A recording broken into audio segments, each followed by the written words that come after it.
Olá! Professor, tudo bem? Tudo bem? Pode ajustar. Quer estar aqui nessa tarde? Podemos conversar um pouquinho? Trocar uma ideia na sexta-feira.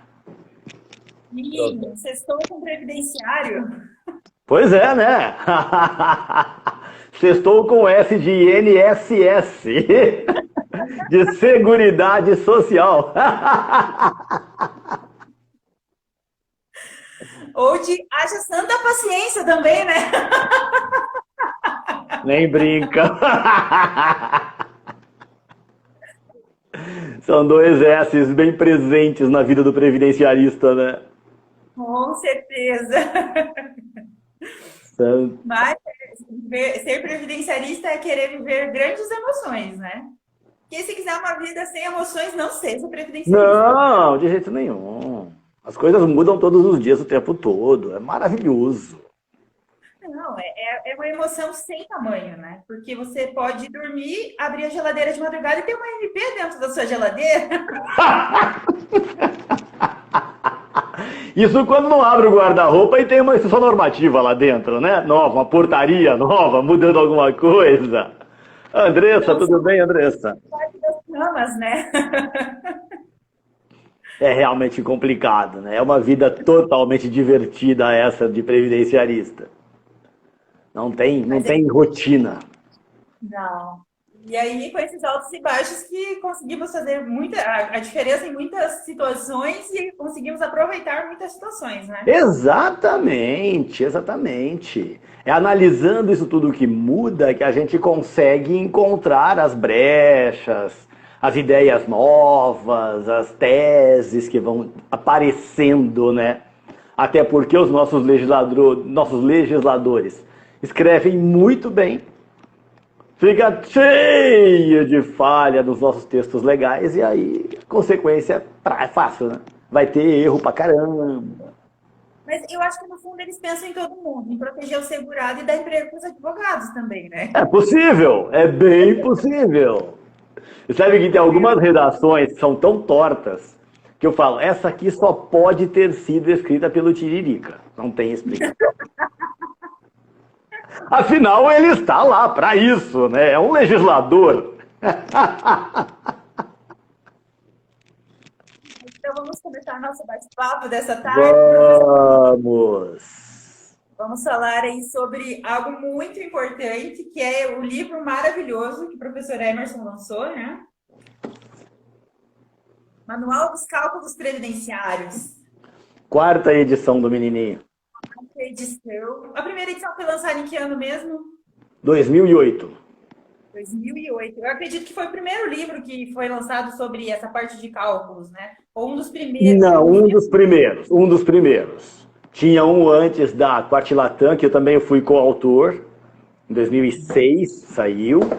Bem fraquinho, mas tem. Inclusive o Ebert entrou aqui agora, grande amigo Ebert, que tem esse livro cheio de anotações, esse meu primeiro, que era. Eu sou coautor, que era para uma outra editora. E tem o Hermes Arraes, escreve sobre isso também já há um bom tempo. Só que não sei se ele começou antes de mim. Enfim. Mas tem bastante gente falando sobre esse assunto no mercado, né?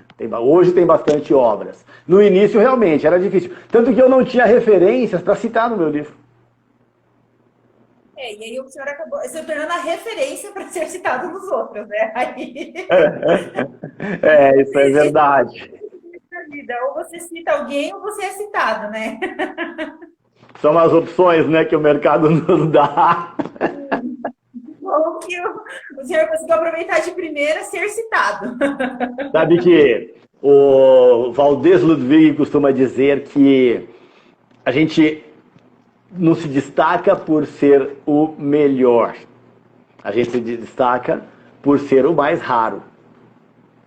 Ele faz uma comparação de salários, né? E ele fala, olha, os professores são importantíssimos e ganham uma mixaria. Os jogadores de futebol não têm importância nenhuma e ganham fortunas. Mas por quê? Tem poucos jogadores de futebol e um monte de professores. Então a raridade e não a qualidade é que dão destaque para as coisas. Esse meu livro, Manual de Cálculos, é muito bem vendido, graças a Deus. Mas eu digo que não é pela qualidade, é pela raridade. É porque não tem outras obras no mesmo assunto. Agora tem, né? Mas não tinha outras obras, então ele vendeu pra caramba. Não significava que fosse tão bom assim. Mas já pensando em raridade, professor, eu acho que o primeiro assunto que a gente pode falar explorando essa obra é Sim. a raridade de pessoas que se debruçam a estudar cálculos previdenciários. E por que isso é importante, professor? Eu tenho um cliente que chega lá no meu escritório, o que é importante eu ter pelo menos uma noção básica do que é um cálculo previdenciário? Por que isso se torna um diferencial na vida de um profissional? Bom, vamos começar do começo, né? Previdência, antes de mais nada, é cálculo. Porque eu sempre estou falando em uma renda. Seja uma renda de um auxílio-doença, de um salário-maternidade, de uma aposentadoria, não importa. Auxílio-doença não, né? Agora, auxílio por incapacidade temporária, tem nome bonito agora. Tem sobrenomes agora, ficou com nome chique. Mas, independentemente de qual benefício, eu estou falando de um valor monetário. E todo valor monetário tem que ser calculado de alguma maneira. Ainda que eu esteja falando de um benefício rural, que, esse é salário mínimo. Tá, é salário mínimo, mas virão algumas parcelas em atraso. Como elas serão apuradas? Era para ser salário mínimo, mas esse segurado especial, em algum momento, também contribuiu como facultativo. Então nós temos uma outra contribuição para jogar na mesa aí. Enfim, eu sempre estou falando, quando falo em previdência, estou falando em cálculo. O segurado já cumpriu a carência necessária para o benefício? É cálculo, gente, é contar quantos meses tem. Cálculo não é só fazer conta de valor monetário. Conta de tempo também é cálculo. Conta de qualquer coisa é cálculo. Por isso, inclusive, que eu começo ele falando de regra de 3. E nada a ver com previdência a princípio, mas um dos primeiros assuntos que eu trato no início do livro é regrinha de 3. Equação direta e inversamente proporcional, porque são algumas coisas da lógica matemática que estão no nosso dia a dia, nós não percebemos, mas que tem uma importância fundamental no resto da vida. Então, eu tenho que ser um exímio calculista? Não, não é isso. Mas eu tenho que ter uma boa noção do que é, de qual é a lógica inserida naquilo, para a partir dessa lógica dizer, esse benefício deve ser apurado dessa e daquela maneira. Imagino que a renda vai chegar próximo de tal coisa, porque tem um sentido. Quer ver um caso assim que direto acontece? Meu cliente sempre pagou no teto e não se aposentou no teto. Gente, se fosse para aposentar automaticamente no teto, não precisaria ter o artigo 26 na emenda, o artigo 29 na Lei 8.213, os outros artigos todos que tratam dos coeficientes. Era só ter um artigo dizendo todo segurado que contribui no teto vai se aposentar no teto. Ponto. Não tem esse artigo na lei. E por que não tem? Por quê? Sim, diga. Não, mas porque ninguém vai receber sobre o teto, porque o teto ele muda todos os anos e no final das contas o teto que iniciou a tua contribuição ele não é mais o teto atual. Além de ter essa mudança anual, esse reajustamento anual no teto, de tempos em tempos o Estado brasileiro muda o teto, muda a regra de teto. O teto já foi de 5 salários mínimos, já foi de 10 salários mínimos, já foi de 20 salários mínimos. Já foi de 10 salários de referência, que não era mais salário mínimo, era um número apurado pela Previdência Social. Passou a ser um valor fixo, reajustado todo ano, sem vinculação nenhuma com o teto, com o salário mínimo, perdão. Aí, em 98, tentou-se levá-lo a 10 salários mínimos. Não conseguiram. Em 2003, levou-se para 10 salários mínimos, assim, na marra, através de uma emenda constitucional. Hoje, de novo, não é mais 10 salários, tanto que se fosse, o teto seria mais de 10 mil reais, né? O salário mínimo é mais de 1.000, e o teto é 6 mil e qualquer coisa. Então, ele tem uma dinâmica toda dele e tem toda uma política envolvida nessa discussão também, que não faz sentido amarrar as coisas dessa maneira. Eu sempre contribuí no teto, eu vou aposentar no teto. Não tem isso. Nunca houve isso. Então a gente tem que ter uma noção de cálculo sempre. É fundamental ter, assim, quando eu falo noção de cálculo, é um pouquinho de raciocínio lógico. Um pouquinho de aquela matemática da terceira série do ensino fundamental que a gente odiava, que a professora também não sabia ensinar. Infelizmente nós temos um problema de ensino de aritmética no Brasil, né? A gente não aprendeu porque os nossos professores não ensinaram direito. Quer ver uma brincadeira que eu sempre faço? Você vai ao mercado, agora não está em pandemia, você pede pela internet, mas você ia ao mercado, fazia uma pequena compra, gastava R$ 47, dava uma nota de R$ 50 para o caixa. De quanto é o troco? Todo mundo sabe que é R$ 3. Intuitivo até. Aí eu pergunto, qual foi a operação aritmética que você fez para chegar a esse troco?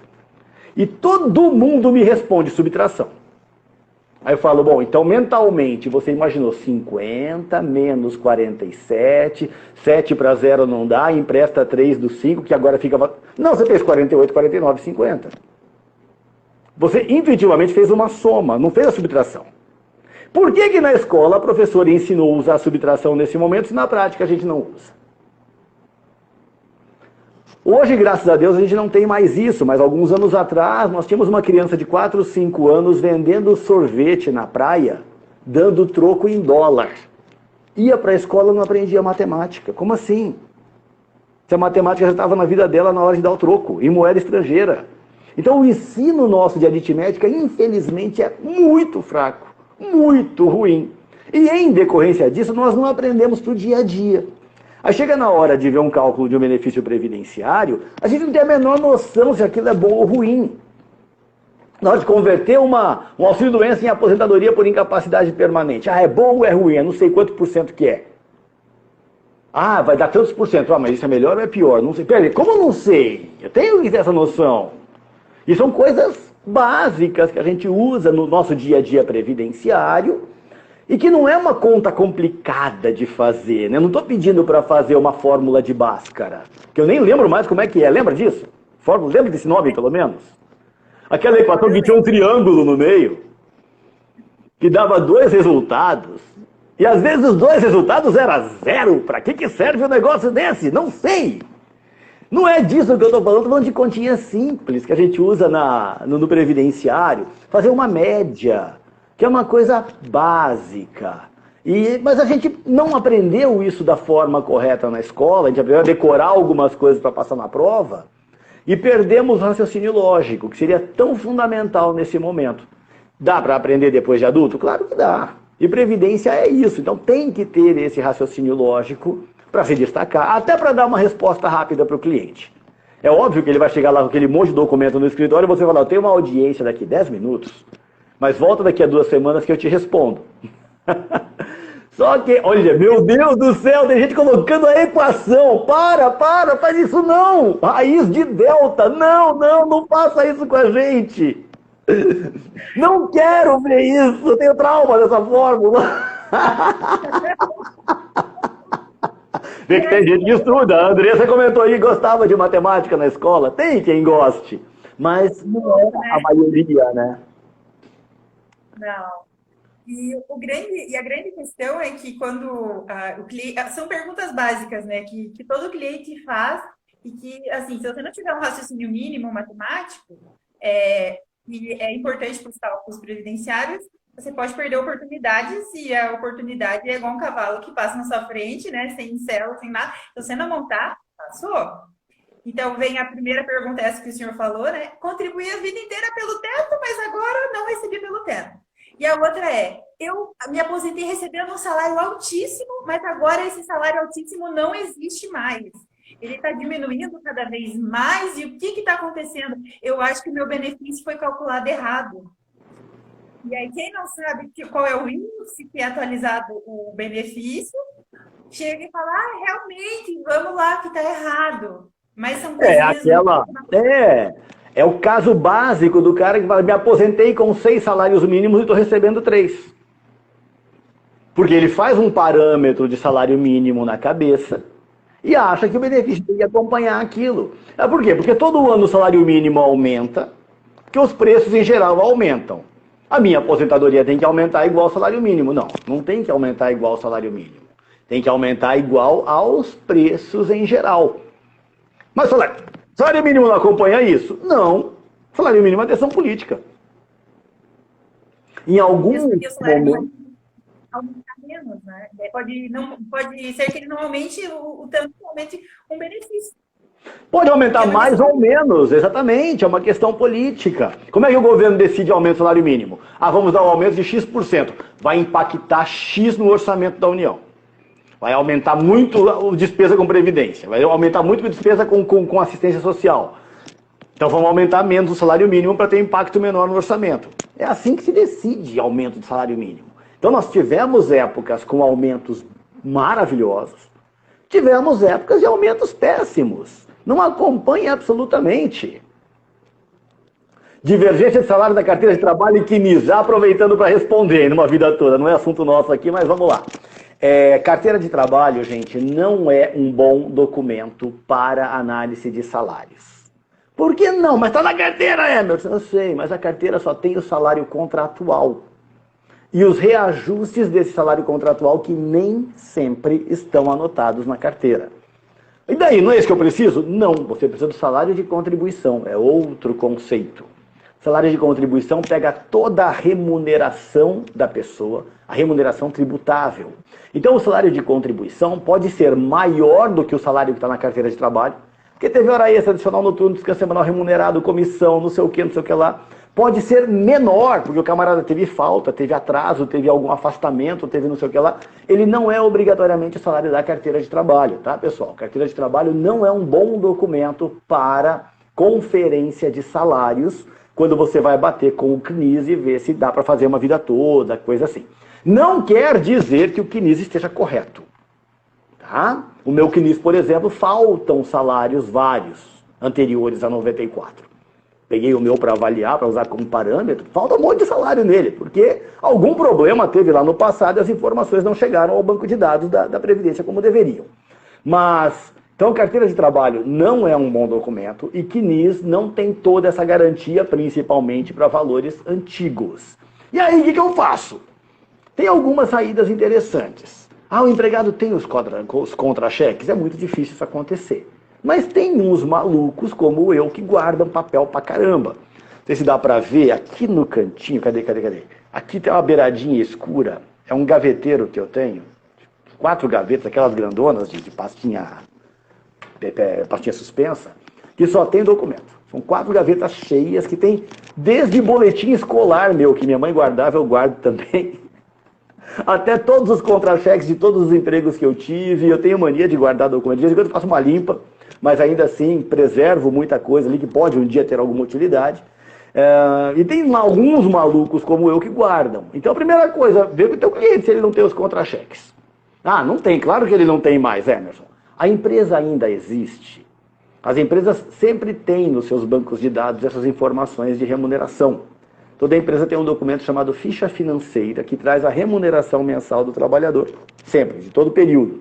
Peça uma cópia da ficha financeira. E a empresa não existe mais, o cara não consegue o contato, a empresa diz que pegou fogo, perdeu tudo. Tenta com o Ministério do Trabalho uma cópia da RAIS. RAIS é um documento também que as empresas apresentam anualmente com todas as remunerações mensais dos trabalhadores. E o antigo Ministério do Trabalho, as delegacias do trabalho, fornecem cópia desse documento para você. Não conseguir também, peça uma cópia do extrato de FGTS dele. Bom, mas eu não tenho salários no FGTS. Mas o FGTS tem praticamente, quase todo o período, a mesma base de cálculo da contribuição à Seguridade. Então você pega o valor do FGTS, divide por 8%, regrinha de 3, e acha qual era a base de cálculo daquele depósito de FGTS, que vai ser o mesmo salário de contribuição. Dá trabalho? Claro que dá, é para isso que você contrata estagiário, para fazer essas coisas.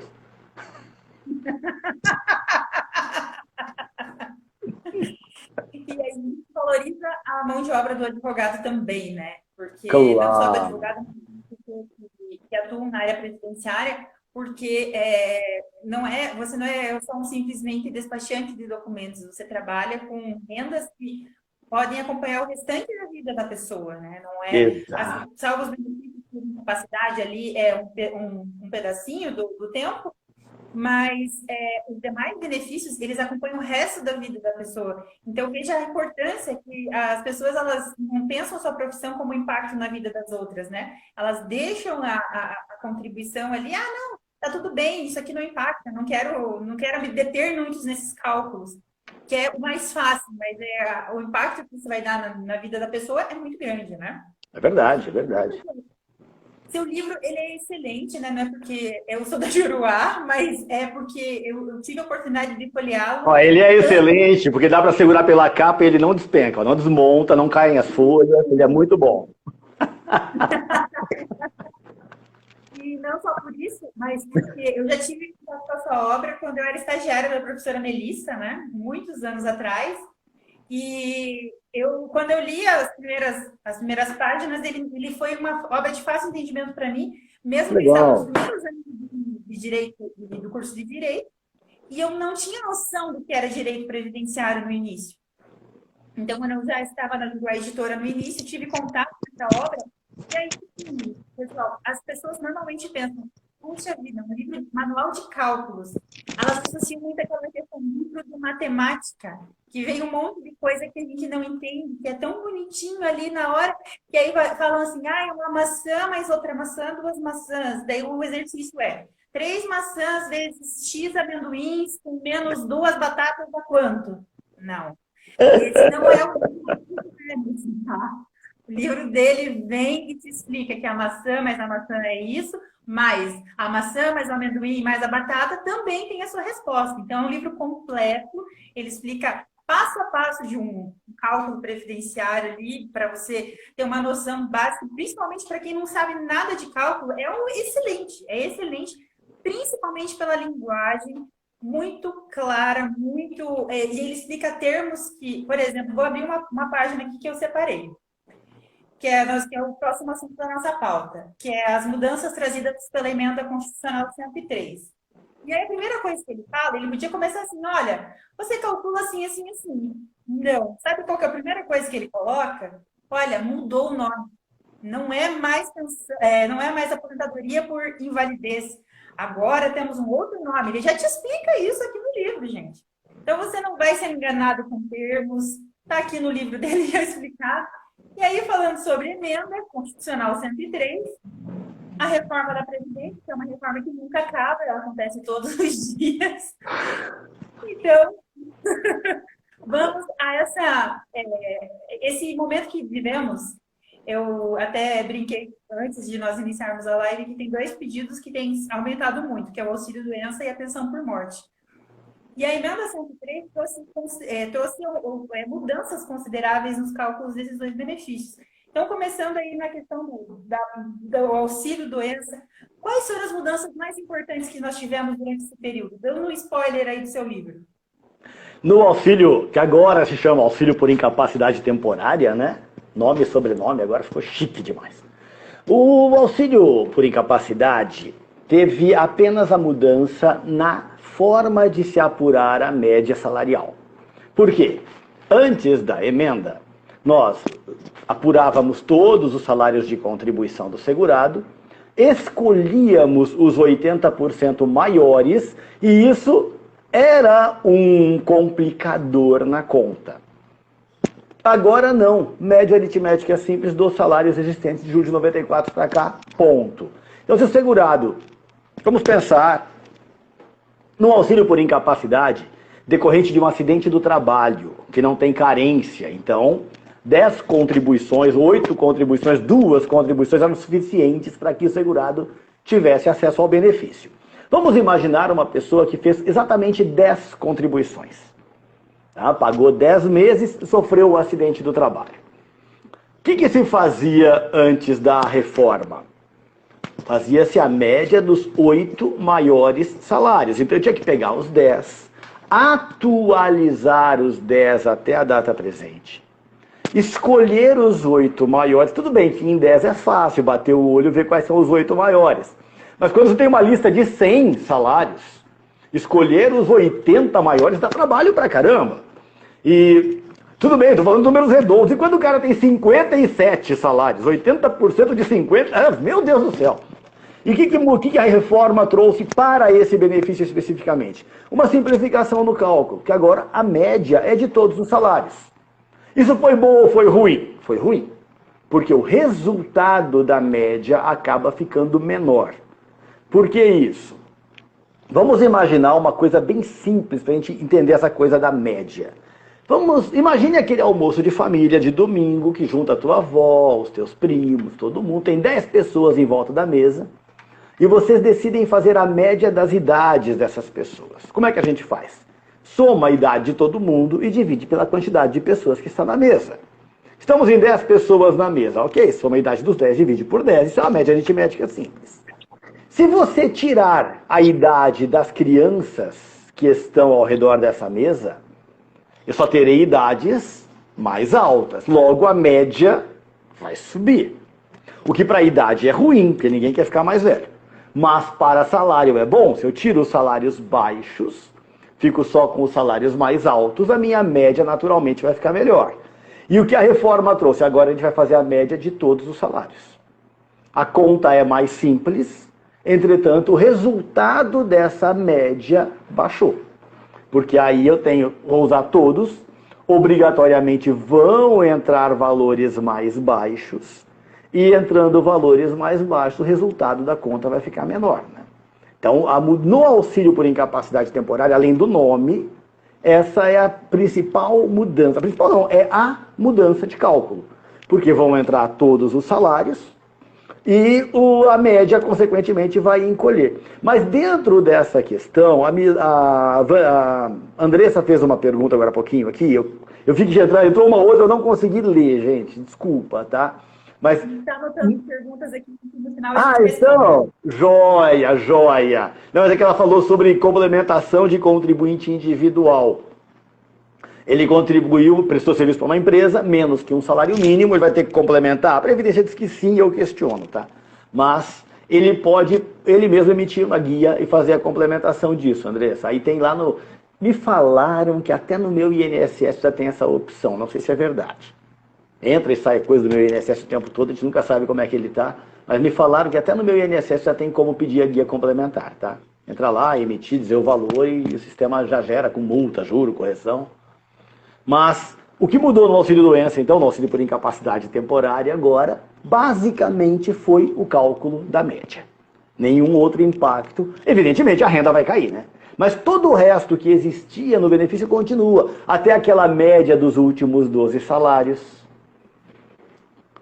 A pessoa trabalha em 2 empregos, é porteiro de 2 prédios. Soma tudo. Antigamente havia conta separada. Tinha as famosas atividades concomitantes, né? A Roméia está perguntando. A Roméia foi servidora da Previdência. A Roméia sabe como é que funcionava isso, atividade principal e secundária, né? Mas ano passado, no meio do ano passado, foi aprovada uma lei, era uma medida provisória que foi convertida em lei, e na conversão da MP em lei, os deputados acabaram com a história de atividades concomitantes. Logo, do meio do ano passado para cá, obrigatoriamente soma-se todos os salários para compor a remuneração mensal do segurado, e essa remuneração mensal, composta pela soma dos diversos salários, vai ser usada no cálculo do benefício. Bom, agora tem um detalhe, às vezes a pessoa tem 2 atividades, o exemplo que ela deu foi bem simplesinho, mas imagine que a pessoa tem 2 atividades, fica incapacitada para uma, mas não fica incapacitada para outra. Aí nós temos um complicador, porque a lei não fala nada a respeito. Obrigado, pessoal do escritório Bacelar no CIAI. Então, eu vou aprender a pronunciar esse sobrenome. Bacelar no CIAI é um escritório em Fortaleza, do professor Paulo Bacelar e da Karenina. Paulo Bacelar é baixista da nossa banda de rock and roll de previdenciaristas. Mas a pessoa tem as 2 atividades. A lei não fala nada sobre isso. Então a Previdência Social, nos seus regulamentos, decreto, portaria, normativa, etc., fala o seguinte: faz-se o cálculo do salário de benefício apenas daquela atividade que ele está afastado. A outra atividade ele vai continuar trabalhando, então não entra na média, não entra no cálculo do benefício. É assim que a Previdência vem tratando, apesar de a lei não trazer nenhuma previsão expressa a respeito. E na pensão por morte, professor, como é que fica essa alteração? Nossa! Eu adoro. Você vai lembrar de um vídeo que roubou nas redes sociais da Dilma no Senado tentando explicar um contingenciamento de gastos da educação. Que ela falava, não é 30%, é 30% de 30%. É 30% de 25%, que vai dar entre não sei quem, não sei quem. Lembra disso? É muito engraçado esse vídeo.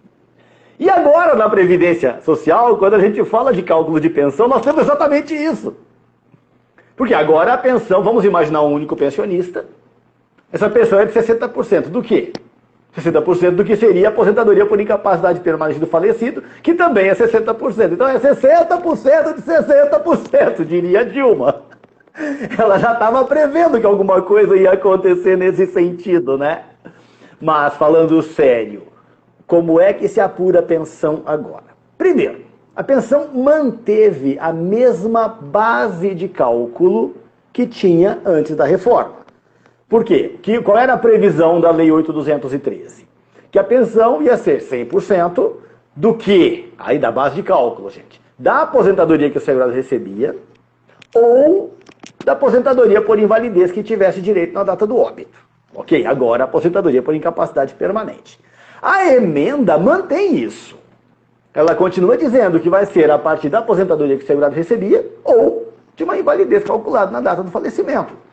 O que muda é o cálculo da aposentadoria por incapacidade permanente. Primeira coisa, porque ela era 100% da média. A lei determinava o uso dela justamente por ser a aposentadoria de valor pleno. Ela era 100% da média e não é mais.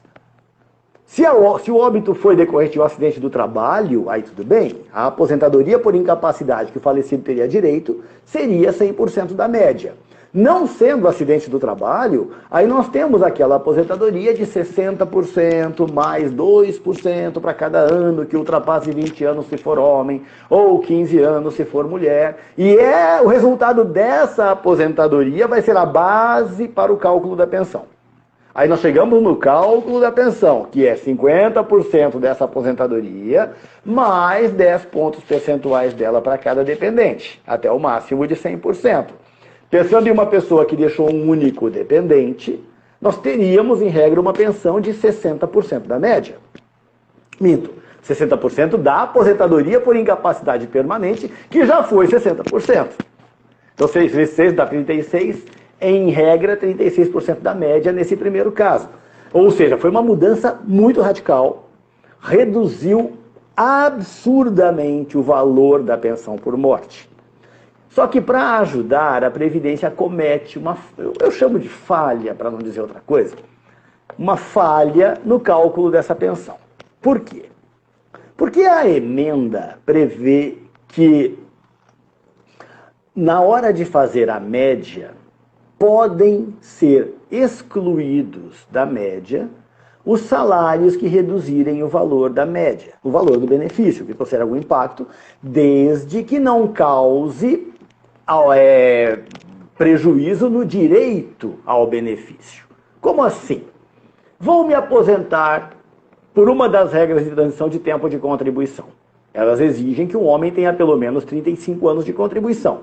Aí vou excluir um monte de salário baixo, vai ficar com menos de 35, não vai ter direito à aposentadoria. Então, eu tenho que me cuidar com a regra prevista e como vai ser o resultado dessa conta. E o direito que a pessoa tem, quais são as regras para que ela tenha ou não direito a alguma coisa.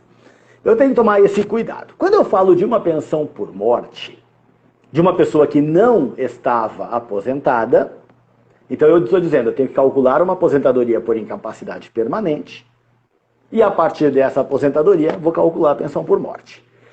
Posso excluir os salários baixos no cálculo dessa aposentadoria por incapacidade permanente? A emenda não fez restrição nenhuma. Ela falou, pode excluir. A portaria número 450, que saiu agora, acho que em abril, se não me falha a memória, e agora o decreto 10.410 também, dizem que só será feita essa exclusão nos benefícios programados. Nos benefícios por incapacidade não se fará a exclusão. Não está escrito, mas eu entendi, ou pelo menos eu acho que é, a lógica do sistema. Poxa vida, o camarada está doente. Vai receber um auxílio por incapacidade temporária. Ele tem 9 anos de salário mínimo, 1 ano no teto. Então eu vou pagar aqueles 9 anos de salário mínimo, a média dele vai ficar bonitona toda no teto, o auxílio por incapacidade dele vai ficar maravilhoso. Só que quando eu excluo esses salários mais baixos, a emenda diz que eles não podem ser usados para mais nada. É como apagar do CNIS, é arrancar a folhinha da carteira de trabalho. Aquele tempo não existe mais para fins previdenciários. Aí o camarada fica 6 meses afastado, volta ao trabalho, trabalha mais alguns anos, vai se aposentar. Está faltando 9 anos de contribuição que foi apagado quando do cálculo do auxílio por incapacidade temporária. Por isso, a portaria e o decreto dizem, nós não vamos tirar no benefício por incapacidade temporária para não prejudicar a aposentadoria futura dessa pessoa. Achei lindo. Eu entendo que a lógica seja essa, apesar de não estar escrita. Não tinha outro sentido para fazer isso. Mas, e no caso de um óbito? Me chegou agora em fevereiro, março, uma carta de concessão de uma pensão por morte. Eu já contei esse caso algumas vezes, então se alguém que está aqui na live já escutou, desculpa a repetição, tá, gente? De um técnico de futebol. Cara, famosão, antigo aí e tal, morreu no começo do ano. Não estava trabalhando como técnico, estava trabalhando em um clube de futebol lá no Rio de Janeiro, numa outra área, ganhando bem, empregado, carteira assinada, salário no teto, acima do teto, né, contribuição no teto. Morreu. A viúva foi lá pedir a pensão, deram uma pensão de R$ 1.200 para ela.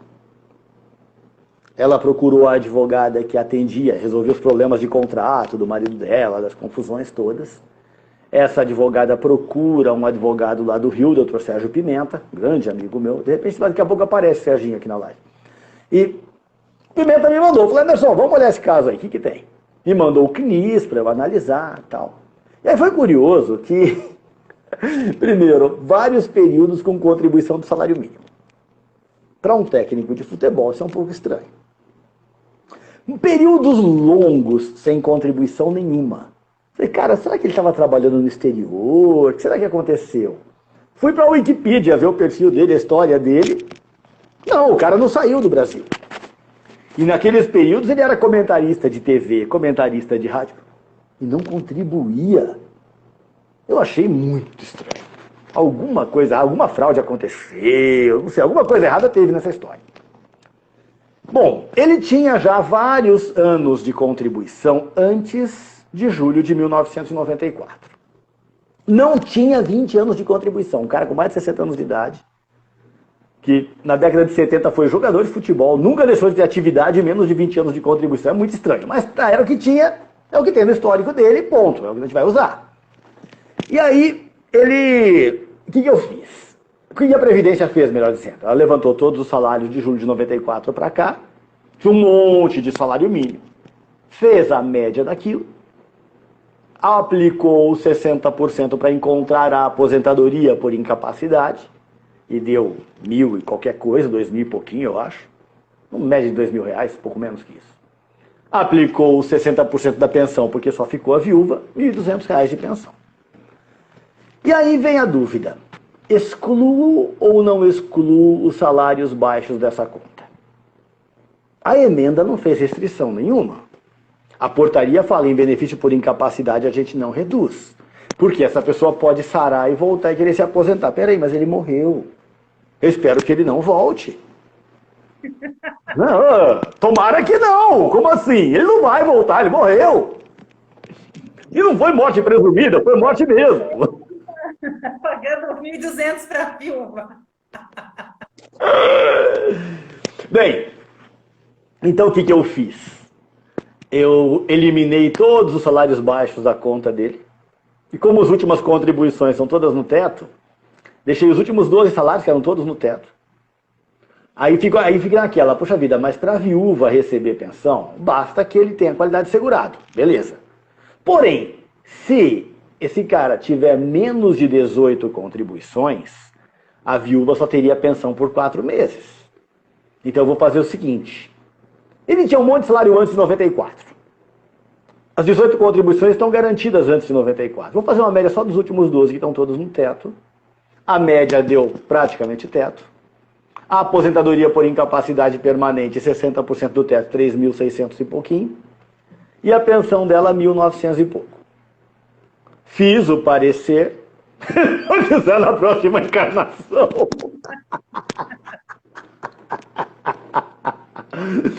Não sei se o Paulo que está usando o nick aí ou é a Karenina, mas se for o Paulo teria o mesmo nick na próxima encarnação para aproveitar no CNIS ou não? Dá para voltar com o mesmo nick? Para quem acredita em reencarnação, não é meu caso. Mas, como não há nenhuma vedação na emenda constitucional a se fazer a exclusão de salários, nós vamos excluir, por que não? Fiz o parecer, mostrei esse cálculo todo, encaminhei para o advogado, ele gostou bastante. Encaminhou para a advogada da família, também gostou bastante, e ele falou, a gente vai entrar administrativamente com isso aqui, vamos brigar até... Porque o Sérgio Pimenta é um cara que praticamente faz só administrativo. Aí a pessoa responde, eu, tá? Continuo não sabendo quem é o eu que está aí na live com a gente. Mas...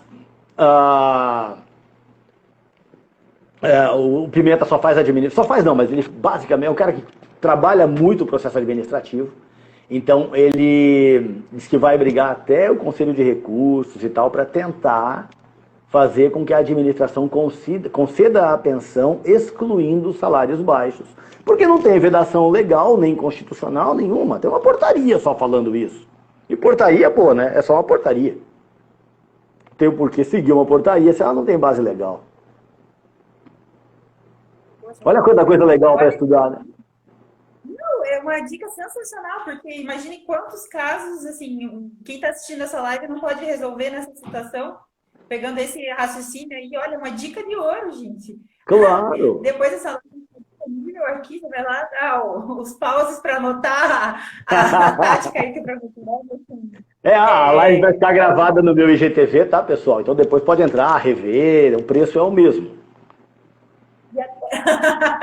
É o preço da... Não, e assim, quem ficar até o final, o professor Emerson preparou uma surpresa, gente, que olha, é sensacional. E porque até para ajudar a reforçar essa tese lá dentro da Previdência Social, e se eventualmente for judicializado esse conflito, essa questão, até para reforçar a tese no judiciário. Porque nós não podemos deixar o judiciário ser invadido por argumentos básicos, argumentos medíocres. Nós temos que, se eles estão... há uma alteração legislativa constante e que, às vezes, deixa brechas, nosso papel é se aproveitar disso e fazer coisas para que possa melhorar a vida do segurado e também a qualidade da jurisprudência. Quando eventualmente se realiza, podendo se tornar eventualmente uma súmula logo nesse sentido. Então, olhar para essa questão aí, então anotem essa dica aí do professor Emerson, super valiosa para nós nessa tarde. Professor, estamos quase no fim da nossa live, temos mais 15 minutos aqui. Já? Caramba! Mais 15 minutos. Anir me enchendo o saco. Hoje é sexta-feira, Anir. Hoje é sexta-feira, quase 6 da tarde, o vinhozinho branco, tá gostoso. Hoje pode. Tem uma última questão aqui que já fizeram pergunta aqui para nós, e é em relação a revisões. É um tema polêmico sempre, revisões é sempre um tema polêmico, mas é um desafiador, né? Não é para qualquer pessoa, não é para os fracos. Então, se você é uma pessoa raçuda, uma pessoa que fala, eu tenho interesse em estudar, eu tenho interesse em me debruçar, porque revisões também implicam em, talvez, concessões que vão mexer drasticamente aí na vida do segurado e também nos seus honorários. Então, pensando nisso, nós temos uma tese aí que estava bonita até uns dias atrás, mas agora ela está temerária, que é a revisão da vida toda, a revisão de toda a vida. Revisão para afastamento da regra de transição, né? Sim. E aí tem a pergunta que nós temos aqui de uma colega já é a seguinte: existe divergência no CNIS e na carteira de trabalho quanto à contribuição? Qual dos valores eu devo utilizar na revisão da vida toda? Eu acho que, na verdade, essa aqui eu até respondi no começo da live, né?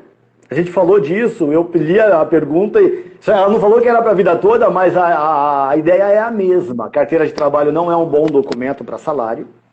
O CNIS também não é garantia nenhuma, mas é melhor usar o do CNIS do que o da carteira.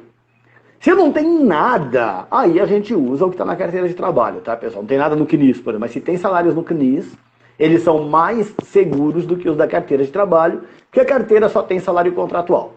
E o salário de contribuição não é o salário contratual, é a remuneração toda da pessoa. Então é bem provável que o CNIS esteja mais correto do que a carteira. E dentro da revisão da vida toda, professor, qual que é a dica que o senhor dá de ouro? Quero começar agora, tenho alguns clientes que me procuraram, quero fazer isso. Qual que é a dica de ouro para a pessoa iniciar nessa questão da revisão da vida toda? Aliás, só uma dica, porque o resto está todo aqui neste brilhante manual. Também. Mas uma coisa muito importante, às vezes muitos advogados me mandam casos para eu fazer um parecer, para entrar com a revisão.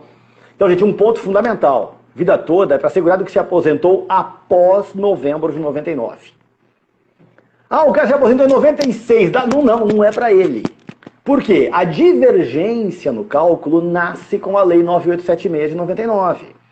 Antes não havia divergência, não havia motivo para se discutir revisão da vida toda. Então, primeira coisa, só para quem se aposentou após novembro de 99. Segunda, tem decadência. Então, cuidado. Tem prazo decadencial de 10 anos, porque eu estou revendo o ato de concessão. Ah, o cara já aposentou em 2000, vou entrar agora. Amiguinho, decaiu, passou 10 anos. Existem teses para discutir e tal, tá, mas grosseiramente já foi. Então, outra coisa, o cara já aposentou após a reforma, cabe? Não, porque agora a emenda traz fixa uma única regra de cálculo. Porque qual era o problema da revisão de afastamento da regra de transição? Haviam duas regras simultâneas de cálculo. E a gente discutia qual regra é a mais vantajosa. A briga era essa. Basicamente isso, a revisão da vida toda. Tem duas regras de cálculo e eu quero usar aquela que for mais vantajosa para o meu cliente. Vai ser vantajosa para todo mundo? Não. Tem muitos casos que a regra que foi usada pela Previdência é a mais vantajosa. Tem outros casos que isso, Emoliveira RJ, não sei exatamente o teu nome, mas Emoliveira novembro de 99, novembro de 2019. Perfeito. Esse lapso de 20 anos aí que cabe, pessoas que aposentaram nesse lapso, é que vai caber a revisão da vida toda.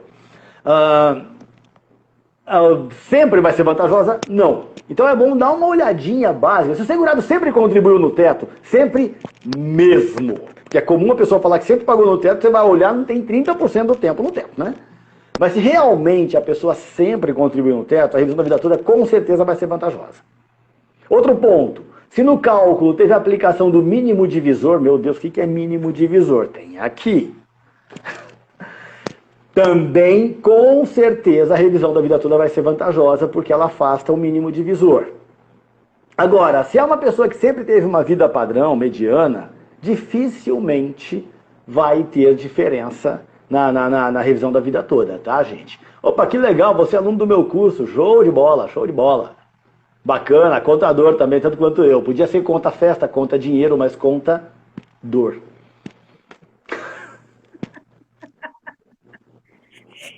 Pessoal, obrigado, Edson. De hoje. E aí nós temos alguns recados especiais da Juruá para vocês. O primeiro é que a gente gosta de sorteios. Então, entre no Instagram do professor Emerson. E lá tem uma foto, escrito que é a foto oficial do sorteio, dizendo as regras para participar do sorteio. Quero um livro do professor Emerson, então entra lá no perfil dele, vamos concorrer a esse sorteio. Quando vai ser realizado esse sorteio? Na segunda-feira, nós faremos esse sorteio e iremos divulgar aqui na página da Juruá Editora. Segunda dica de ouro, não fui sorteado. Puxa, que triste, é bem triste mesmo. Você vai lá e pode comprar o seu livro. Puxa, que legal! Não é só isso. Nós estamos concedendo até hoje, às 23 horas e 59 minutos, né? Porque é livro de cálculos, vamos falar de números. Então, 23 horas e 59 minutos e 59 segundos, você concluir a sua compra no site da Juruá Editora com o cupom Emerson com N Live, você ganha 20% de desconto. Veja só. Mas eu não quero o livro inteiro do professor Emerson, eu só quero o capítulo das revisões. Entra na biblioteca virtual e você pode comprar só o capítulo das revisões. Ah, mas eu quero saber só sobre transição. Tem lá na biblioteca virtual também. Você pode comprar na biblioteca virtual páginas do livro. Ah, mas eu quero acessar o livro hoje. Então tem e-book para você também. Veja, não existe motivos para você não adquirir essa grande e importante obra. Vocês querem mais? Então tem mais para quem está acessando aqui a live do professor Emerson. A Juruá está deixando gratuitamente o Juruá Docs, que é uma nova ferramenta que nós utilizamos e estamos criando. E lá tem comentários também, além de benefícios. Vocês podem acessar por lá também. Então, veja quantas oportunidades você tem para não ficar desatualizado. E o professor Emerson, sempre aqui no Instagram dele, dando dicas, com este livro atualizadíssimo. E em breve nós teremos também novidades do professor Emerson, grandes novidades. Fique ligado aqui nas redes dele e acompanhe. E agora nós queremos a grande surpresa da tarde, professor. Ah, ai, ai, que medo.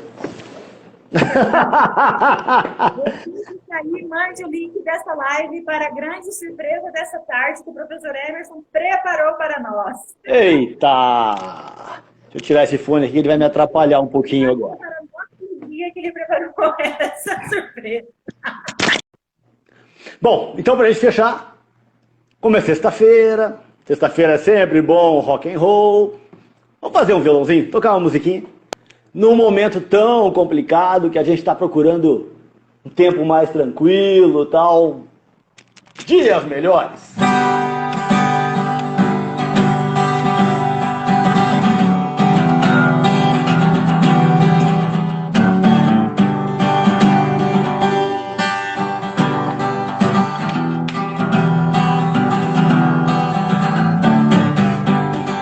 Estamos esperando dias melhores, melhores no amor, melhores na dor, melhores em tudo. Oh, oh.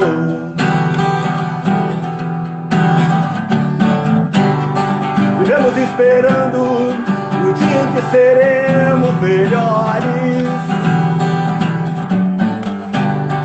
dias de paz, dias a mais, dias que não deixaremos para trás.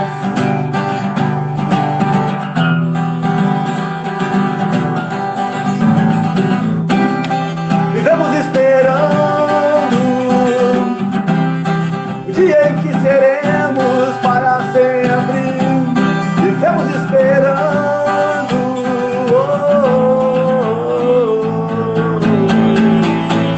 dias melhores pra sempre. Dias melhores pra sempre. Dias melhores pra sempre.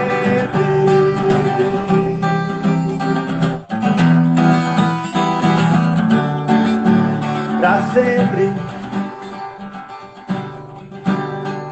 É isso aí, dias melhores pra todo mundo. Um ótimo final de semana. Sorte no sorteio aí, pessoal. E que todo mundo tenha dias melhores daqui pra frente. Isso aí mesmo. Muito obrigada pelo show. A live vai ficar gravada. Vamos colocar o fone de volta. Muito obrigada por fazer esse show para nós aqui nessa live. Nós ficamos muito honrados com a sua participação e o senhor aceitar também o convite da Juruá para estar nesse bate-papo. A live vai ficar gravada. E também depois nós iremos inseri-la no canal do YouTube da Juruá também. Então, são muitas informações importantes que vocês estão recebendo aqui do professor Emerson. Veja, ele deu uma aula de cálculo aqui em 1 hora. Não é uma aula completa, porque se você quiser ter uma aula completa, você precisa comprar o livro. Né? Então, não percam. Conheçam o nosso catálogo e comprem o manual de cálculos previdenciários do Emerson Costa Leves.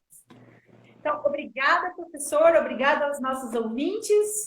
Bruna, eu que agradeço muito o convite da Juruá, a tua participação aqui com a gente, muito gostoso, estou à disposição.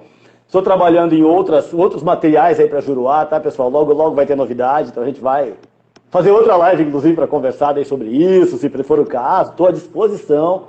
A gente continuar trocando ideia e continuar aprendendo juntos, porque todos nós aprendemos juntos nesses momentos, né, pessoal? Um abraço, pessoal. Tchau. Valeu, gente. Tchau.